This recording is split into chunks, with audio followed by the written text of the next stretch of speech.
So, I've thought really hard the past little while, the past couple days, and especially today, of why I picked this specific topic I wanted to put this live video on for. The whole not good enough. The reason being is because it hits a specific or a special place in one of my heartstrings. Because I believe that this is something that we all struggle with. Every single one of us. There isn't one person out there that doesn't struggle with feeling like they're not good enough, or at least one point in time in their life being told they're not good enough. Hey Margot, it sucks having that feeling, but it's the truth. We all have that, whether we want to hide it or be honest about it. And the reason why I wanted to share that is because I know I'm not the only one that struggles with feeling that he's not good enough or I'm not good enough. And I want to throw that question out there. How many of you have struggled with that specific feeling? How many of you are struggling with feeling like you're not good enough, or maybe not being enough, maybe because you were told that as a kid, experiences you went through that formed some sort of identity and it isn't true?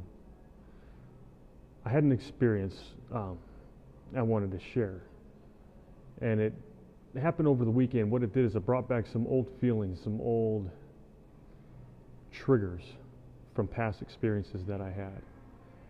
And what had happened this past week is I ran into someone that had told me something once that really hurt. That really actually quite pissed me off. And I allowed it to fester and kind of bring me down a bit to where I felt defeated. And what the specific person had said was something along these lines of, I need to find someone that has more of a merciful disposition towards me. When I first heard that, I became furious, because I understand what that means, at least in the context in which it was shared.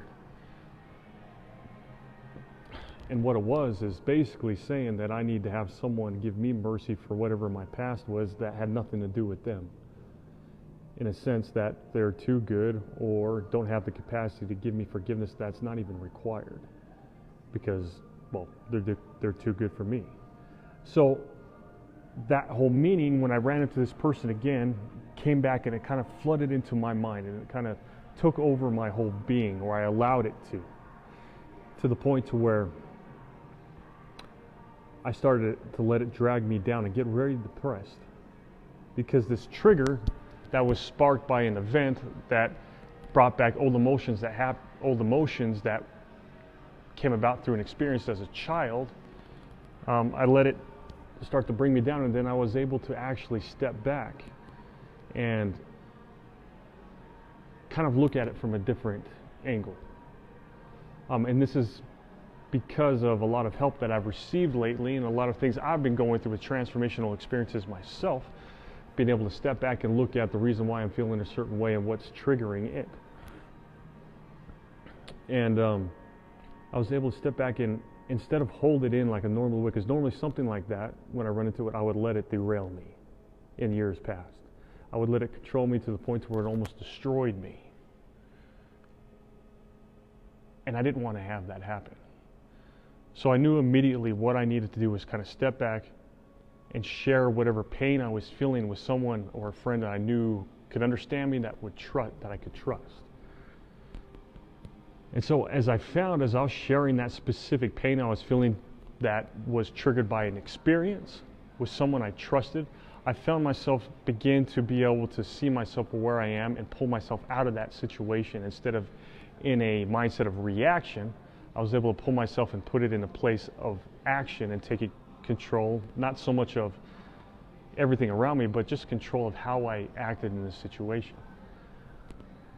And what I learned when I was applying this, the lesson I learned is, you have to be willing to experience the pain. You have to be willing then to share the pain in order to experience the opposite, or in a sense, step into the light. Because the more we hide and fester what is bothering us, the more we try to bury it down below to keep it secret or hidden, because we're not supposed to share what's bothering us or our emotions, because maybe it makes us look less of a man or a woman or an adult. The more I realized I was able to experience the opposite of pain, and that was joy. See, what I realized in this situation, in this moment, is that in order to experience the light, you have to experience and understand the dark and embrace it. And the moment you can embrace and understand what's in the dark, see, the dark is only scary because you don't know it. You don't know what's inside of it because you can't really see anything. But once you can actually step into it and allow it to, in a sense, kind of take its place, the more you can understand it and appreciate it for what it is and its purpose, which in a sense is kind of like to help mold you into something better, so when you step into the light, you're more of a better person and a stronger individual. That's what I learned in this whole situation. And I come to an understanding that not good enough, that whole idea that was embedded into my brain from childhood to when I was 29 is nothing but a bullshit lie. But in order for me to figure out, I had to go into the dark. I had to experience it. I had to accept it. I had to embrace it. And then I had to share it. And then by sharing it, that allowed me to step into the light. And I had much more appreciation, which is the beautiful thing about it. So I guess what I'm trying to say, and I want to share with you guys, is don't be afraid of stepping into the dark and understanding it, and then sharing what that is with others. Because the moment you do that, the more you understand it, the more you understand yourself, the more you're able to build upon it. I love something that Jordan Peterson says, and that is, really, we're all capable of great harm as well as great good. Anyone who thinks they're harmless is full of crap. It's putting on a facade. But in order for us to grow, we have to understand that we're capable of both great good things and great bad things. But it's once we step into the dark and then into the light, and we understand that we're capable of both, then we can actually make the choice to go for what is better for our future, and that is the good. So what I want you guys to do,